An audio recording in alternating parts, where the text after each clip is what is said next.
Ladies and gentlemen, welcome to Slamhub Wrestling. Myself Suprit, and this is your AEW Dynamite review for February 24th, 2021. And Abby, this was, you can say, a decent show, even though I think they tried to, clickbait us that they will be giving more information regarding Paul White and this new show they have. But that they announced that he will actually be appearing live next week. So, what did you think about this week's Dynamite? I think that the show was, as you said, it was decent with, I should say, it was not probably, you could have said entertaining or probably, extraordinary if there were one or two promos or segments which could have taken the show to the next level. With regards to in-ring action, it was solid. Every match, almost every match was, I should say above par. Not at par, not very bad in my opinion. Every match, I should say, were, good. It was good. But the lack of a promo, a backstage segment, probably which could have engaged us, which have surprised us, uh, as you said, an example of Paul White or The Big Show.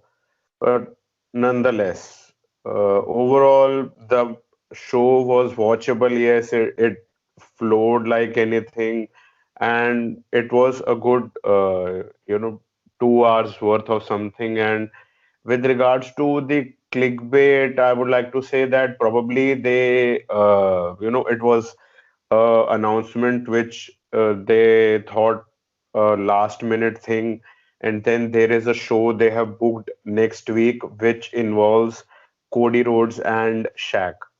So maybe they thought that why not we make this a special show which has Cody Rhodes and Shaq, their tag team match, their mixed tag team match, and then we should also book the Tully Blanchard's sort of a return, match also in that show, not on this show. We should book that also next week, and then why not book Paul White's, appearance also on that show, so that make it a spectacle. AEW Dynamite, the Crossroads, make it a spectacle. So maybe that was probably the last minute decision making. They didn't think of it, throughout the week, or it was a long, thinking process behind it. So nonetheless, we can give it to them, but nonetheless, yes, they clickbaited whatever. So they create the hype, and it was all over social media. Many mainstream news outlets even picked up the signing of Paul White, aka the Big Show, to All Elite Wrestling. So, on this edition of Dynamite, we had John Moxley versus Ryan Nemeth. We had Varsity Blondes versus Brian Cage and Ricky Starks. Nyla Rose versus Britt Baker. Lance Archer versus Ray Phoenix, and so much more. But before that, if you're new to this channel, then make sure to hit that subscribe button and also like this video. Like this video because this will help us rank higher in the YouTube algorithm and stuff. Do all that fun stuff. And in terms of content, me and Nishan Chauhan covered Elimination Chamber this week. Decent show, but WWE has overcomplicated the WWE Championship title picture heading towards WrestleMania season. Check out that review, and let's quickly get into Dynamite. But before that, the big news this week, like you mentioned, they announced the signing of Paul White, aka sorry FKA, the Big Show. So it's a multi-year contract with AEW, and he will be part of this commentary team for this new weekly show they have. So it's named AEW Dark Elevation. So this will be on YouTube every Monday. And what is Dark Elevation? You say it's basically just like AEW Dark. So the theme of this show will be to bring up the up and coming talents. So thoughts on all the situation, because this news right here is huge. Yes, absolutely. It is huge. Nobody expected uh, the Big Show or Paul White to jump ship to AEW. We have seen, memes or trolls from, months that Big Show is all elite or Paul White is all elite. We have seen many memes with regards to mainstream or main event superstars of WWE. It seemed like a meme, but it is reality. So now the Big Show, who is a household name worldwide, who was in WCW as the Giant, and now has been with WWE for at least probably 22 years, and now he is coming to AEW as a, I guess as you said, he would be sporadically doing ring talent. He would be as a talent also, and he would be doing commentary for the YouTube show AW Dark Elevation. So, it is huge for them with regards to the overall publicity. And, it is great, it is huge for them to get such a legend uh, under their umbrella. And due to the Big Show not getting the, I guess, the financial, you can say the financial agreement with WWE with regards to the Legends deal, he signed here. So there's that. And also he is in a good, or I should say spectacular shape. So he can also compete in the ring if he is given the opportunity also, if possible. So he would be great to also elevate talent in terms of in ring and also in terms of his acumen he has. So we would like to hear him on commentary and looking forward to it absolutely. So, like you said, there had been some financial dispute when he and WWE were coming up with this new deal. So, it is also being said, though this is coming from Fightful. So it is also being said that he was sad with this whole situation. So what WWE did say, they quietly moved him to the alumni section in their website.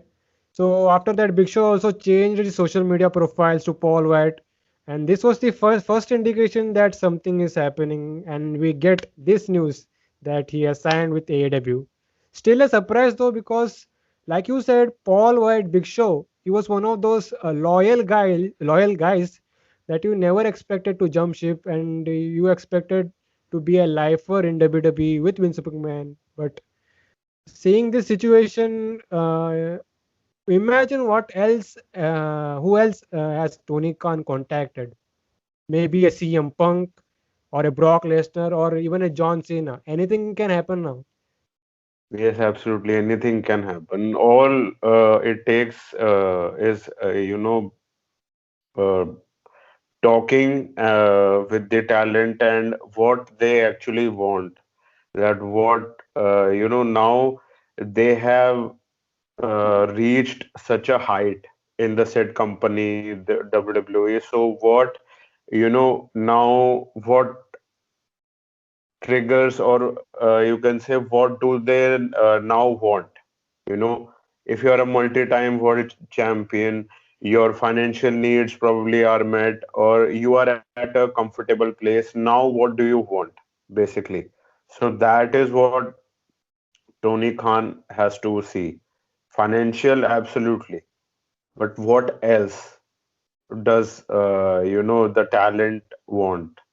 CM Punk has said it openly. What talents would he like to work with, or probably what talents he thinks are the future if they are given the opportunity at All Elite Wrestling. And there are many people who we have heard about that they are in talks with AEW, or maybe they would be working with AEW in some capacity, even the commentators for that matter. Renee Young or Renee Paquette, even Mauro Ronaldo, we have heard about that it could probably happen when their new show on television on TNT network would be announced.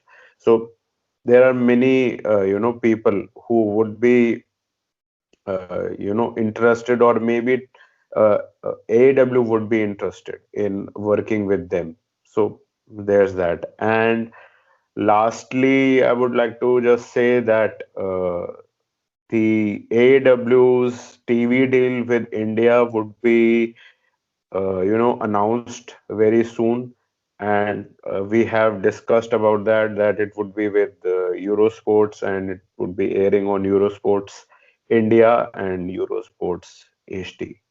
So there's that. So you mentioned the second show coming to TNT. I got news on that. So Tony Khan on Twitter, so he was interacting with Raj Giri of Wrestling, I think.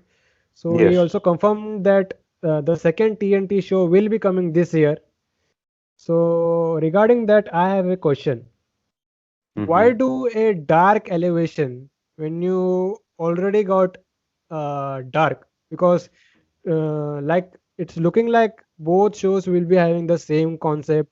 And by the way, dark runs 2 hours, right? So you can do stuff, lot of stuff over there.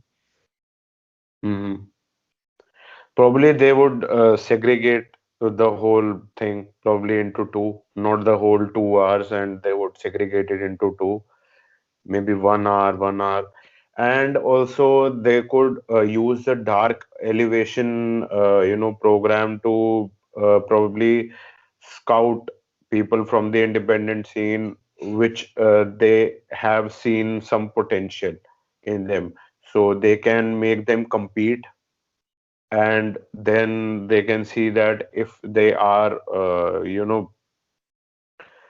have the it factor, or they want them to be you know uh, going up on their television show, then they would invest in them further.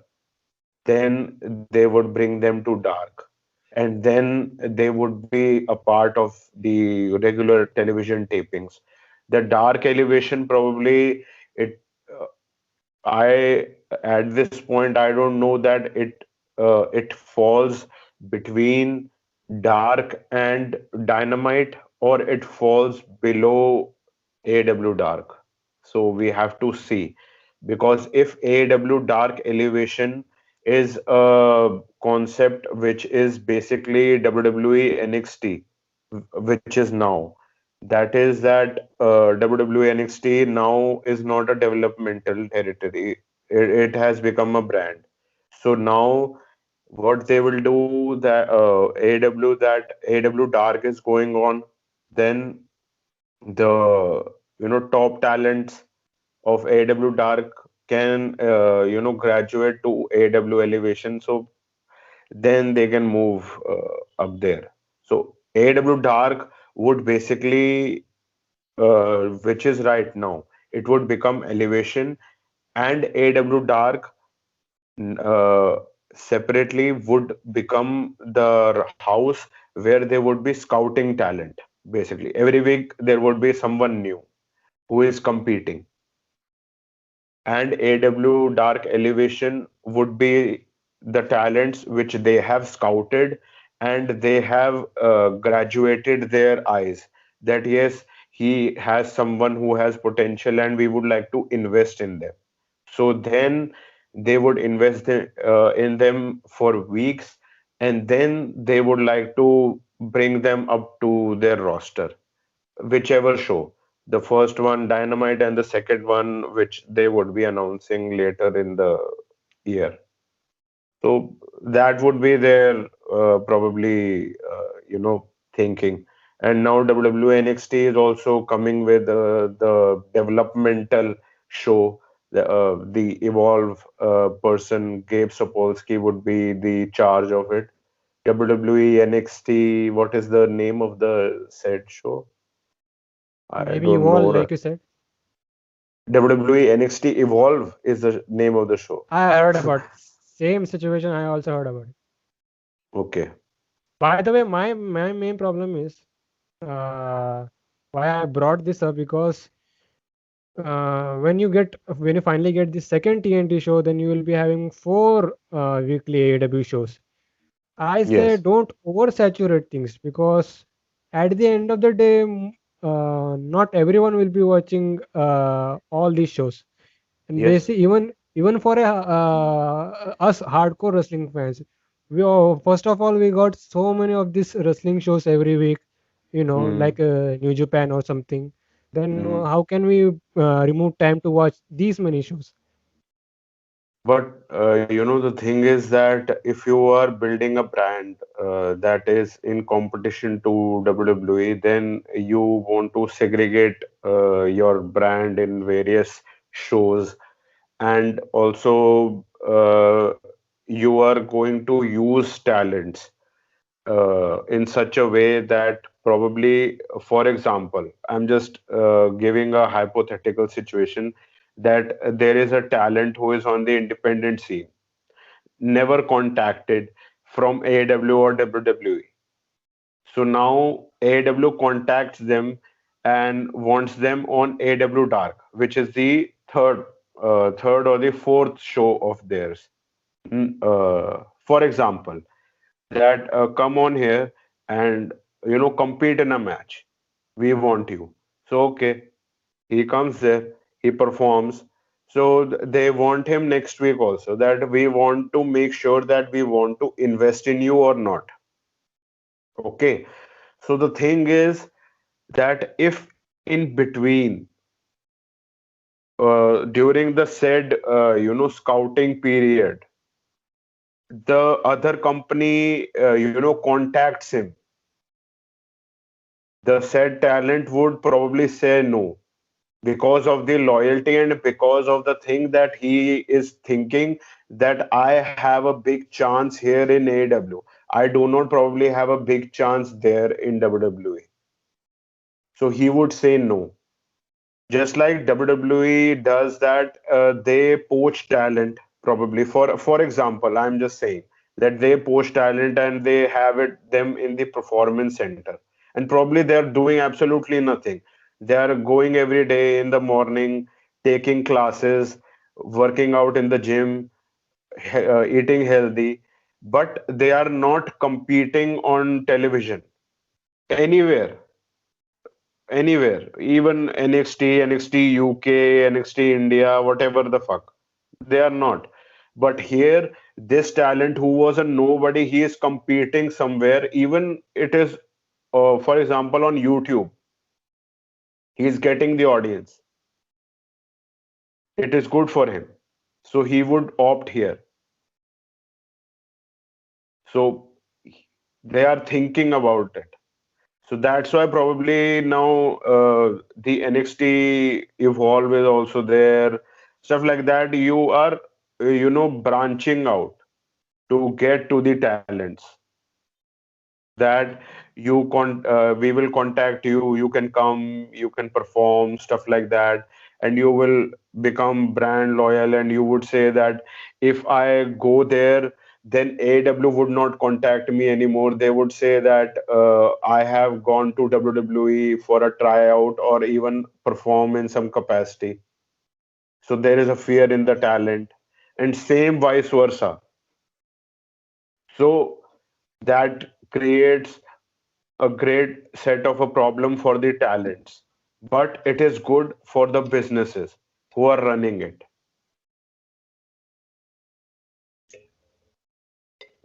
So we will be getting more news on this next week when Big Show or Paul White, I should say, comes on Dynamite and gives us more details on this upcoming new show.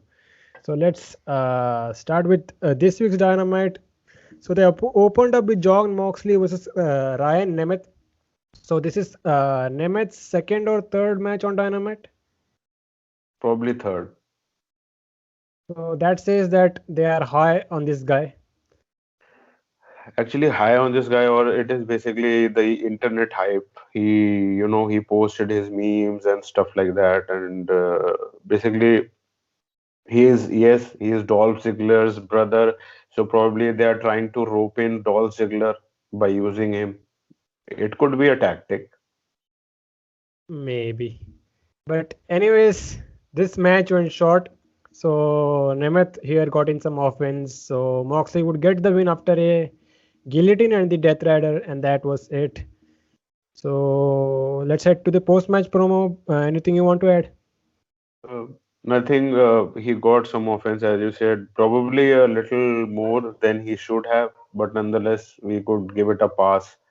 As he is Dolph Ziggler's brother and stuff like that. We have to give him some. They have to give him some, offense. So cool. So we had a post-match promo from Moxley, very passionate though. So it talks about the explosive barbed wire death match and the violent nature of the stipulation.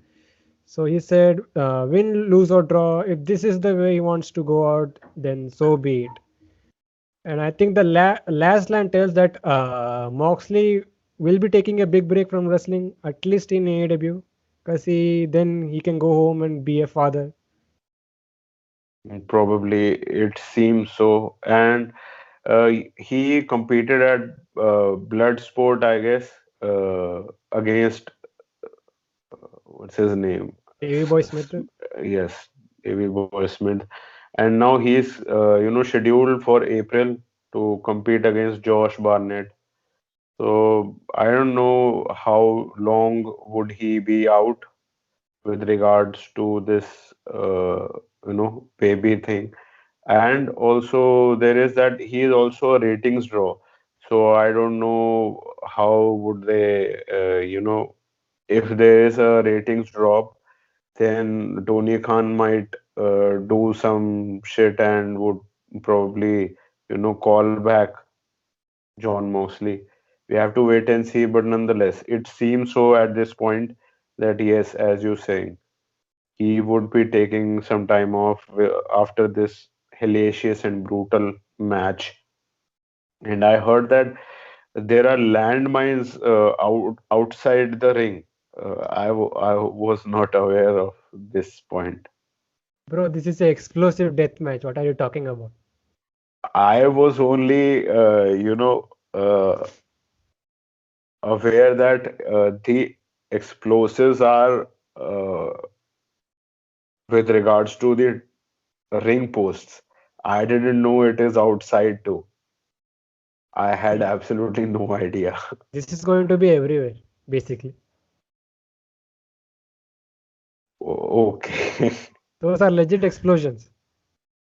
Yes, I understand. This is real, obviously.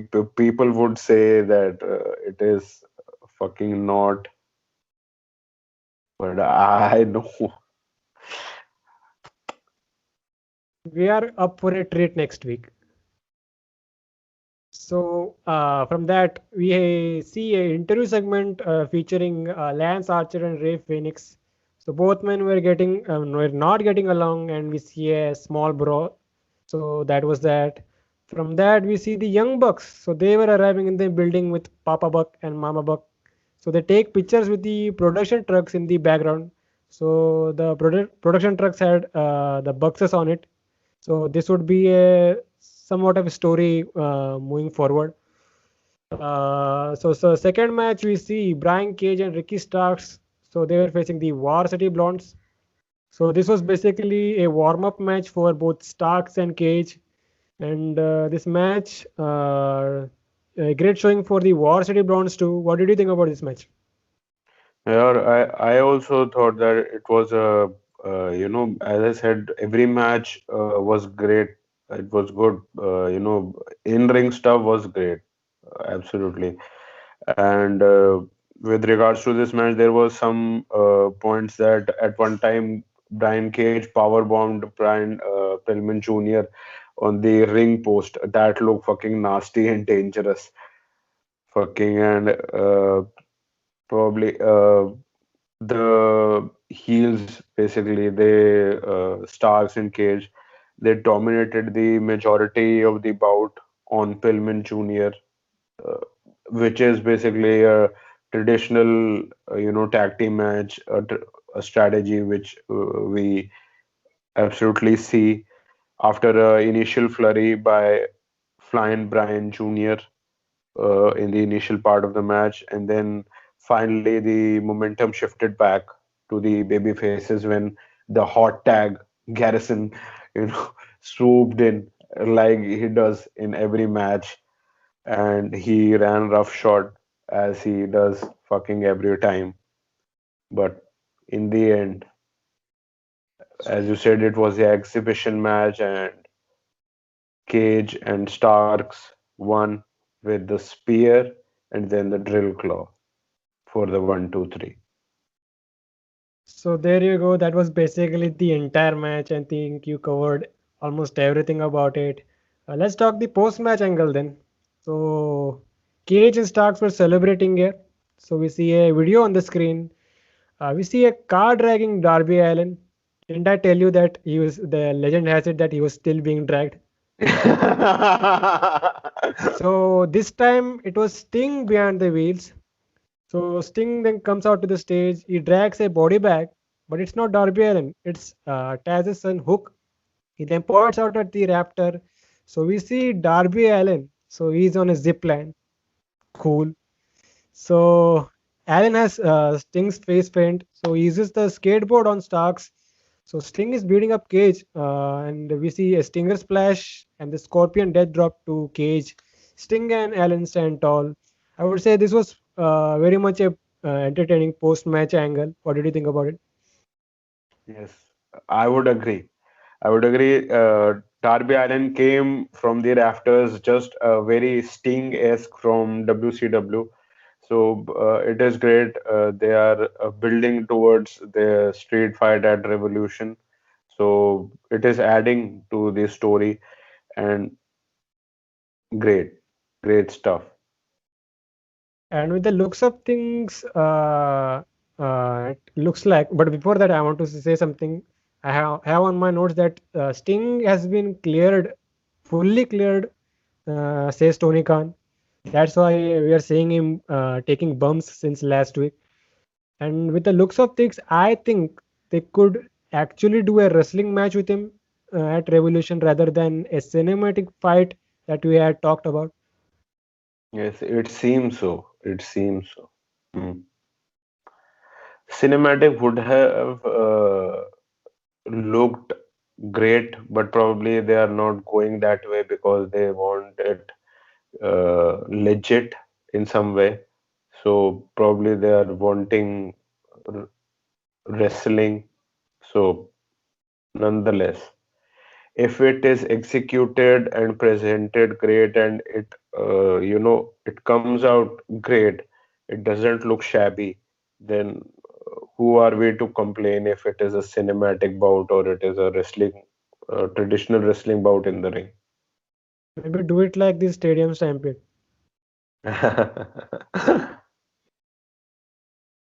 Maybe, like I think they will be going into that direction.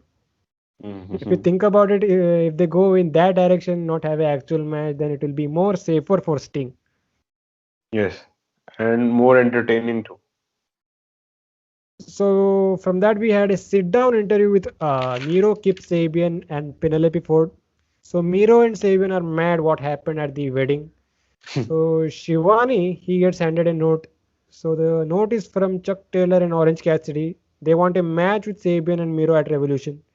Miro says this is childish. He is ready to forgive Charles and promises him that he will make a man out of him. So this match has been made official for Revolution, and maybe this is part one of the end of this entire storyline. Hmm. I thought probably they're booking Miro versus Orange Cassidy, but yes, with regards to them booking a tag match, yes, this would be stretched out, and then finally it would end with Orange Cassidy versus Miro, probably.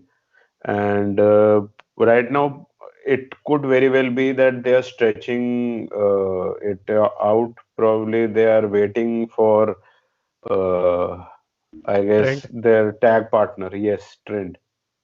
Probably. It could very well be. So we'll have to wait and see. But up next, we had Jake Hager versus BTE producer Brandon Cutler. So tell us, Abby, how did we get to this match? Basically, I guess bad luck or someone's bad karma. It could be yours, it could be mine. And also, Brandon Cutler wanted revenge for what happened last week between the Inner Circle and the Young Bucks. The match booked was LAX, that is Santana and Ortiz versus the Young Bucks for the Tag Team Championship. And the Inner Circle attacked post match. In the midst of the match, they were shoved to the back, courtesy of MJF. And right now, we have an MJF Jericho versus the Young Bucks for the Tag Team Championship booked for Revolution in less than 2 weeks. So, this was basically why we were having this match. So, Cutler came to the aid last week when Bucks were getting pummeled, and he got pummeled. Obviously, how could he save? And he got pummeled by Jake Hager. And the commentators were very much, appreciating Brandon Cutler, probably over and above in this bout. They were saying that he is has joined some MMA classes and he is looking great with regards to his build and his muscle mass, probably. And other than that, Cutler got some offense in, and in the end, as expected, Jake Hager got the victory with the running explosive clothesline or lariat for the victory. This was pretty much it for this match. By the way, Brandon Cutler's dragon mask looks cool. And they also mentioned that this was his first match on Dynamite since I think last I remember was the inaugural Dynamite episode. Wow, I think really? he was in a 5 minute match with MJF. Yes, I remember that obviously. But after that, he hasn't competed on Dynamite. Never. Maybe once, I guess. But we didn't Yes. see him throughout 2020. Hmm. He probably has competed in some capacity, probably. So, like we Maybe in a said, battle royale or maybe in some four, 6-man tag, probably. It could very maybe, well. maybe. Hmm. So, like we said, Hager looked dominant here. Cutler was getting some offense, like he got some great spots, including a bunch of dives. Hager got the win following a running clothesline, and that was it. So the main story was the post-match here. So Yes. Inner Circle arrived, and it looked like Ortiz tripped while entering the ring. So did you catch that? I didn't. I was probably busy writing. So all of them beat up Cutler, but out comes the Young Bucks, super kicks to both Santana and Ortiz as the rest escape. So Matt calls out MJF and Jericho. Their music hit, but they are on the screen. So we see Papa Buck all beat up, bleeding from the head. So MJF and Jericho sent Papa Buck into the same production truck that they were taking pictures earlier on. So Papa Buck doing a decent sell job here. So Bucks run to the parking area. Jericho and MJF escape. So this was done to get heat on Jericho and MJF. What did you think about it? And did they succeed in this situation? I guess they did somewhat, and it was a great, post-match angle. Was they what they did? They did to garner heat, and they did by using the parents. Yes, it is obviously, they have done that in the past. Obviously, the creative writers of any, major promotion or any promotion for that matter.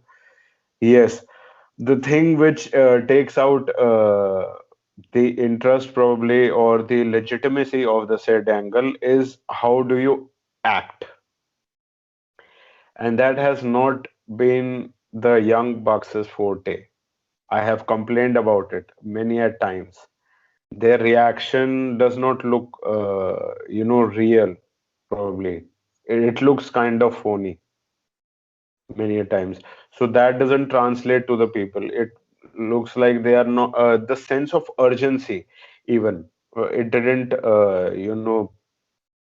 translate to me personally when Matt Jackson ran towards their vehicle where MJF and Jericho were there. It didn't look like it was they were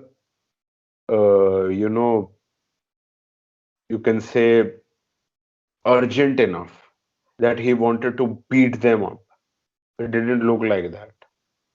Just, other than that, whatever happened from Jericho and MJF, what Jericho and MJF did, it did the job, in my opinion. There's that. So, so they will be doing a press conference next week, MJF and Jericho, at the Go Home Big Show next week. Go home, Big So, Show. so anything you wanted to say? No, no. Basically, it is, Go Home Big Show, or you can say, and they have scheduled it as AEW Dynamite, the Crossroads, whatever. So, speaking about tag teams, so they have booked a tag team casino battle royal at Revolution with the top tag teams in AEW. I'm not a big fan of casino battle royals, Same here. because the rules of those matches are a little overcomplicated, and it sometimes makes us less makes the match less enjoyable. What is your opinion on these matches, man? Uh, the only, you can say, the complication with regards to it is that if one person is eliminated, their team stays. That is the thing. Both the members of the said team should be eliminated. And many casino battle royals they are now having with regards to crowning the number one contender for various championships.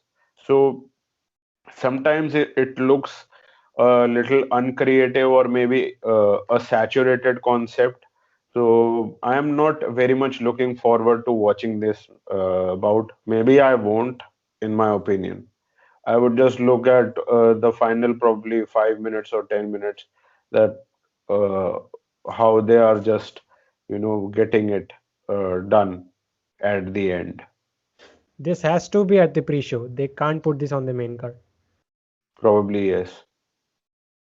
So up next we have Isaiah Cassidy versus Hangman Adam Page. So Cassidy is accompanied by Matt Hardy and also TS2. So it looks like even TS2 has joined in this Matt Hardy's faction, and also Hardy paid them what $3,700 to beat up Page. Yes. So we get to this match here. Page jumps Cassidy from the get-go. So the entire story of the match was Page's arm, which was targeted by a cheap shot by Hardy, who sent Page into the post.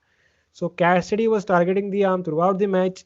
John Silver and Alex Reynolds run out to tell the referee what happened. So referee finally sends Hardy to the back. So Page wasn't able to hit the buckshot lariat thanks to the bad arm. So final parts of the match saw Cassidy going for a springboard destroyer. So Page catches Cassidy and hits the dead eye for the win. And basically, that was it. A really good match. Yeah. What did you think about it? I also thought it was a great match, in my opinion. Great wrestling match, in my opinion. And overall, I would like to say that Isaiah Cassidy also showed a new side to us. That basically we know him as a athleticism, focused wrestler, and he does sports basically. He tried a new thing here with the submissions and targeting a limb, an injured limb. So you have to do storytelling here. So he tried, and moreover, I should say that he succeeded quite a bit.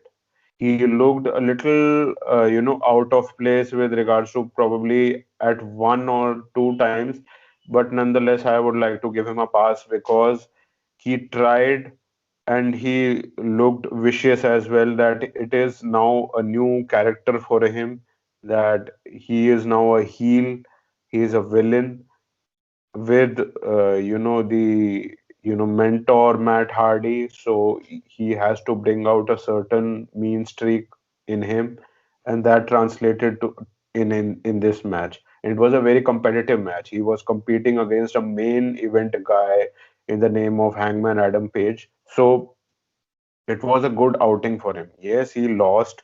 The fact is, it was very competitive and hard hitting. That should I should give him, and we all should give him props for that.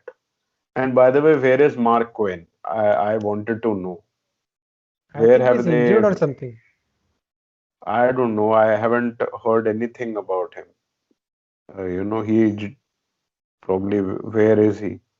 Have they just benched him because he wasn't, uh, you know, very compatible with the storyline? I don't know. No, no, no, no. I think he has is in the injured list or something. All right. So, what was I saying? So once this match was done, we had a little post-match angle here. Hmm. Uh, so we see Silver and Reynolds.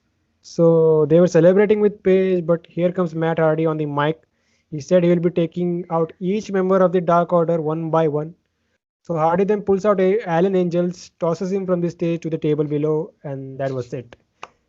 So even similar to that Hardy, the Bucks situation, they want to make this storyline a little bit personal too. And it is great. People would get invested because why would you give a fuck, basically, in the angle?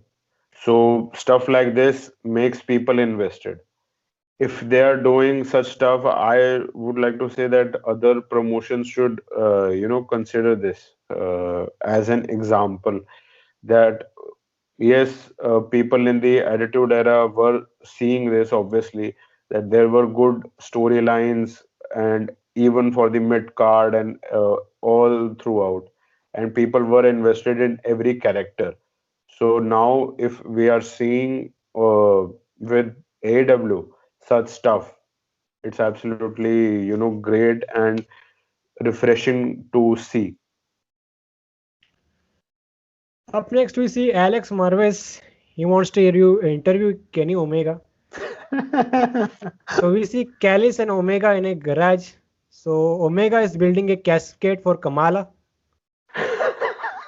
No, no, no, no, no, no. He was actually creating the Moxley extermination chamber. Yes. So that was basically your entire segment. So it's been a trend now. So we have been seeing Omega in these light-hearted segments every week with Omega actually. What is your take on these segments? Do you find it entertaining, or I think they are putting in a lot of effort here to, I think that yes, they have to get creative, obviously, because you can't have the world champion, competing every week. That would saturate the championship at the champion also. So how do we get screen time with the champion, obviously, uh, and make it, interesting and also getting the fans invested that what the fuck is he doing, and be with the story, that where is he, what is he doing, and where he is headed. So we know now that he is in a match booked with John Moxley at Revolution, the explosive barbed wire death match, obviously. So he is preparing for it, obviously. So giving us a light-hearted segment, yes, it is their way of, making us invested in the set, stuff.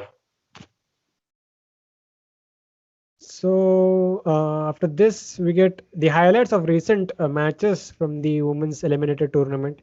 So they had Ryu Mizunami.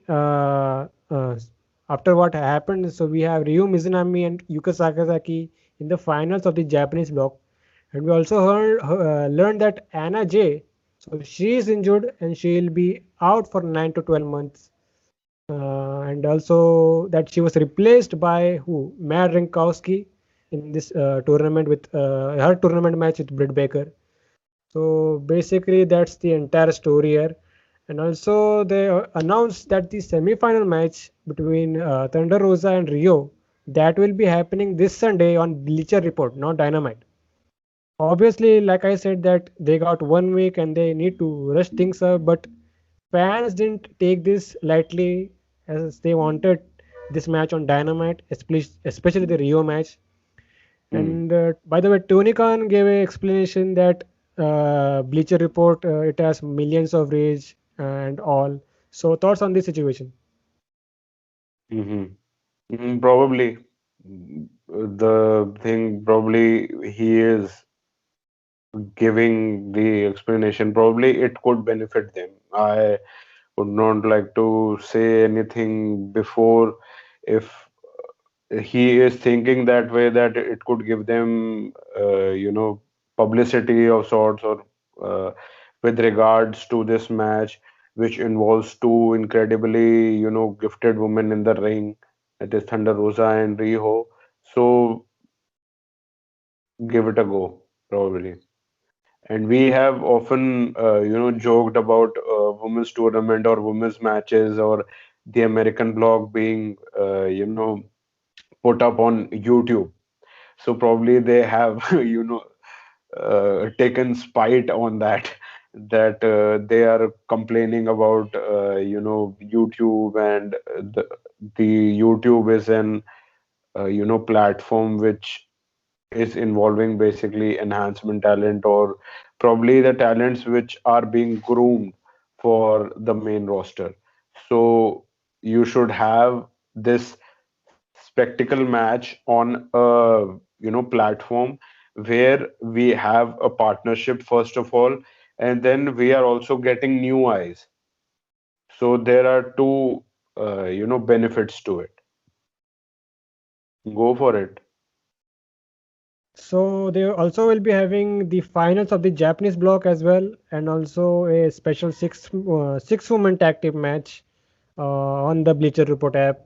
So up next we had a semi-final match from the US block. It was Nyla Rose versus Britt Baker. This turned out to be a decent match. What do you think? Yeah, I also thought that it was probably a good match, in my opinion. It was very competitive, back and forth, and it was basically Nyla Rose, who is ranked number 3 at this point. Probably people think, what the fuck is their AEW rankings? Nobody gives a flying fuck. Nobody gives a shit, but it is what it is. Nyla Rose is ranked number 3, Britt Baker is ranked number 2, and the referee for this match was Paul Turner. So at one point, Britt Baker, she got her leg fractured at one point. This was probably one the story behind it, that Nyla Rose fractured her leg via a cannonball sent on in the corner. So she also tried once again to do that, but Britt Baker got out of the harm's way in this match, and she got lucky. And after posting Nyla Rose arm first or shoulder first, uh, Britt Baker started attacking, and targeting the left arm or probably shoulder, whatever the fuck you want to say. And it was a very competitive match. And at one point, it also came into play that when Nyla Rose, hit Britt Baker with the Beast Bomb first time, she wasn't able to capitalize in the time, so she couldn't get the pin, and Britt Baker kicked out. So, but when she hit it for the second time, she was able to get the victory which she needed, and Nyla Rose won via pinfall. And I would say that it was probably one of the better matches of women's wrestling on AEW television, as we have seen that uh, you know there are talents such as Big Swole who say that women are ready for main eventing. So this was one of the things that we can say that it was a very good match. But Big Swole, please give your big, mouth a big shut at this point. Please don't say shit which doesn't translate. Please. By the way, there is somewhat of a change recently in regards to women's wrestling matches, and I think AEW is making some improvement and going to the next level when it comes to women's wrestling here. Yes, they should, and they should thank us personally, I should say. We have criticized them in a very decent way, not a very, crude or bad way, but in a very decent way, that where their mistakes are and who are they fucking around with. So I would like to say kudos to them that they are giving a fuck about that. So, by the way, let's talk about the outcome. I didn't expect Nyla Rose to win because Same here. it was looking like they were going to give this entire tournament and basically the championship to Britt Baker. But anyways, Nyla Rose got the win, and You you have probably criticized Britt Baker too much and her sling blade, so they weren't very sure of giving her the championship or probably the finals, and they were shaking in their boots. I don't know, man. But I was, like I said, I was picking Britt Baker to win this entire thing, and this her getting eliminated has changed everything. So now we focus on Thunder Rosa now, the second favorite. Yes, So it's basically Thunder Rosa and Yuka Sagasaki in the finals. possibly. And We, by the way, when is this finals happening? Next week on Dynamite? I don't know. Probably they would that would happen also on Bleacher Report. Uh, or is it going to happen this Sunday only? Uh, I have no clue at this point. We'll have If to that's, scour the internet. I think we both will have to figure it out after we're done recording this shit. Yes. So, we see them hyping up some of the matches next week. For example, Jurassic Express versus Tully Blanchard and FTR. And of course, the big match Cody and Red Velvet versus Shaq and Jade Cargill. So those are some of the matches next week on a stacked Dynamite card. So let's get into the main event quickly. It was a qualifying match for the face of the Revolution ladder match. It was Lance Archer versus Ray Phoenix. So we talked about this last week that they should have given us some qualifying matches, but their explanation was that after selecting a bunch of wrestlers, the other wrestlers have begged to be in this ladder match. So that was their explanation. They didn't explain us why guys like Cody Rhodes, Pentagon, Hmm. and Hmm. Scorpio Sky got a bye, and why we only have two qualifying matches like this one here. And next week, I think they are doing 10 versus Max Caster. And Yes. the sixth participant will be a surprise at the pay-per-view. Acha, okay. So, what do you think about Probably it's Big how? Show. Mm, no, no, man. What, what, what, What do you think about this entire situation? And do you think it's a fair explanation that AEW has given? Uh, there was, I don't think it's fair, basically. They are basically saying, go fuck yourself. We are doing what we are doing. So it was also pointed out at one point in this match that Cody, Pentagon Jr. and Scorpio Sky, as you said, were already given the contracts for the Face of the Revolution match from Tony Khan himself. And for the rest, he is conducting qualifiers. I mean, as we said last week, that what the fuck? What is the logic behind this? What is the logic? That's the What is the loophole. logic? That I also said this last week. That's the loophole when it comes to booking TNT title matches.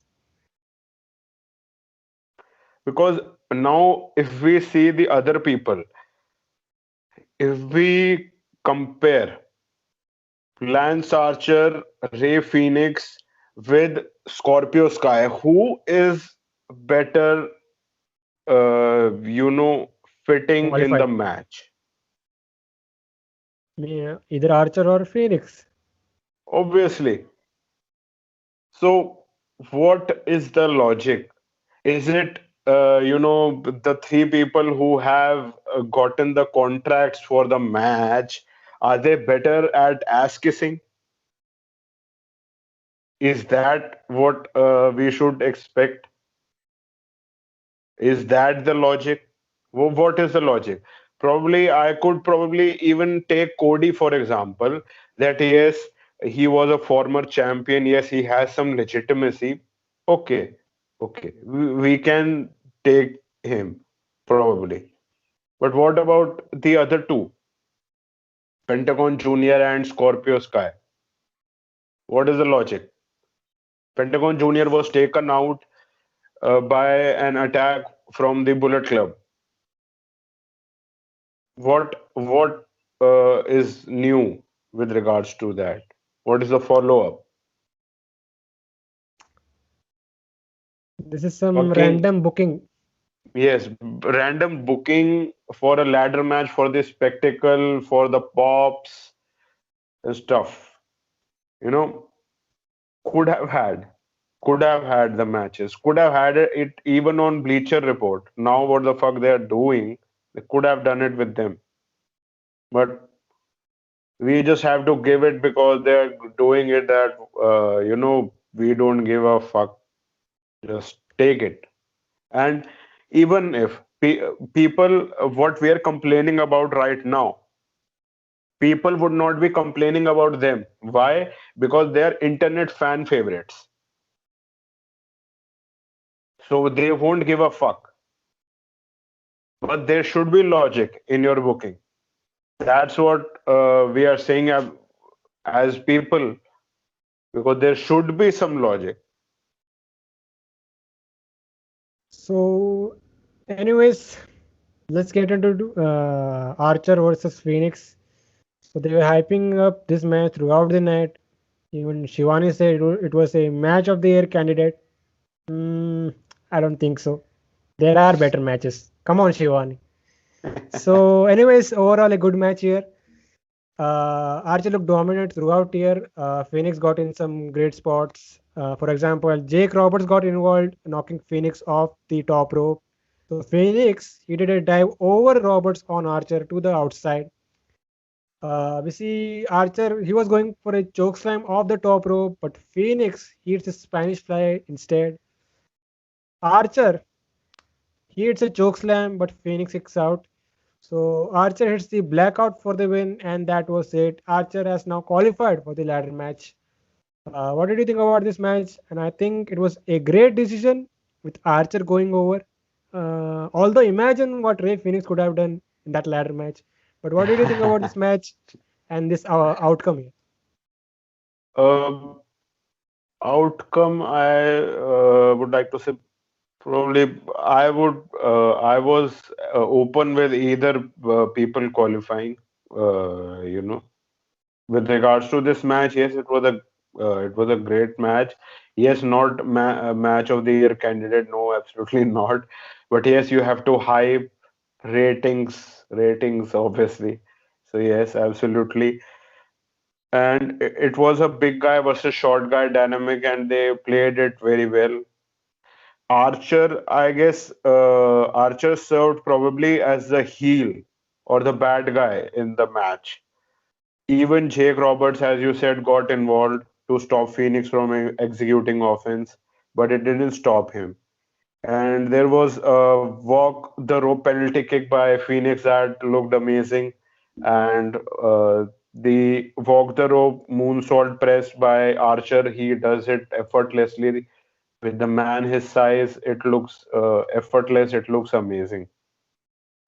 The resilience and the heart of Ray Phoenix was on full display, and it was also the story of this bout in this match. And I enjoyed this match. It was entertaining and it manifested probably. Yes, it was booked as a qualifier. And what happened in the initial part of the show, that the altercation which happened, that Phoenix said that in the backstage segment that Archer has been his worst partner till date. And this was after Archer gave props to himself and only himself for the recent wins in tag and trios action with Phoenix as his partner in various shapes or form. So Archer had the size and strength, Phoenix had the experience and the explosiveness, competitive and hard-hitting action. Both the guys were showing the battle scars at the end of the bout. Brilliant stuff. So there's that. And the Spanish fly spot was just, absolutely out of this fucking world.